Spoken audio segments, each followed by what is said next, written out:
है, ईडी जांच नहीं करती है। प्रोविडेंट फंड घोटाला यूपी में हुआ था, ईडी जांच नहीं करती है। असम में हेमंत बिस्वा शर्मा की धर्मपत्नी के ऊपर जमीन घोटाले का आरोप लगता है, ईडी जांच नहीं करती है।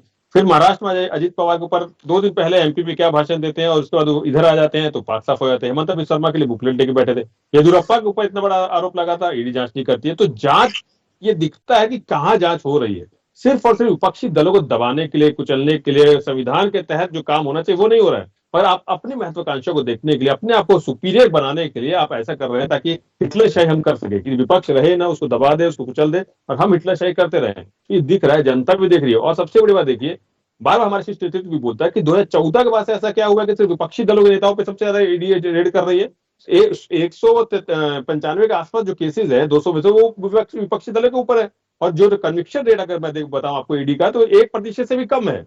तो ये दिखता है कि सिर्फ और सिर्फ ये राजनीतिक षड्यंत्र है। आप 3 साल, जैसे मुरली राव जी ने खुद ने बोला, 2-3 साल से आप रेड कर रहे हैं और आप तथ्यात्मक अभी तक नहीं लगा पाए, कोई आरोप आप कुछ ऐसा नहीं लेकर पाए। आप सुप्रीम कोर्ट तक में आपको फटकार लगी जब आप उस शराब घोटाले की बात कर लीजिए, उसके बाद नोएडा में दूसरी एफआईआर करा देते हैं एक राजनीतिक षड्यंत्र के तहत। तो ये दिखता है कि राजनीतिक षड्यंत्र है ये क्यों कर रहे हैं? क्योंकि उनको मालूम है छत्तीसगढ़ में खासतौर से अगर मैं बात करूं, इनके पास कोई मुद्दा बचा नहीं है। ईडी आईटी के सारे चुनाव मैदान में है। ये एक अपने ईडी आईटी को बैकडोर से लेके आगे दबा के, कुचला के, और जनता को जो एक मैसेज देने के लिए कि यहाँ पे ऐसे ऐसी चीजें हो रही है, मगर जनता भी समझ रही है। जैसे मुरली राव जी ने बोला कि भाई अगर देरी होगी तो जनता समझ रही है। ये सिर्फ और सिर्फ राजनीतिक षड्यंत्र है। अगर ऐसा कुछ होता तो आप 2-3 साल में एक भी आरोप, तथ्यात्मक आरोप ईडी भी नहीं लगा पाई अभी तक। ये क्यों हो रहा है? और सबसे बड़ी बात देखिए, रमन सिंह जी का आपको ट्वीट भूले नहीं होंगे राजीव जी, जो ईडी के प्रेस रिलीज से पहले ट्विटर पे डाल देते थे। तो वो भी सबके सामने है कि भाई रमन सिंह जी को कैसे पता चल जाता है कि अगले दिन प्रेस रिलीज की आने वाली है। तो ये दिखता है कि कहीं ना कहीं जब यहाँ पे इनके पास मुद्दे नहीं है, कोई राजनीतिक यहाँ पे इनके पास बचे नहीं है लड़ने के लिए,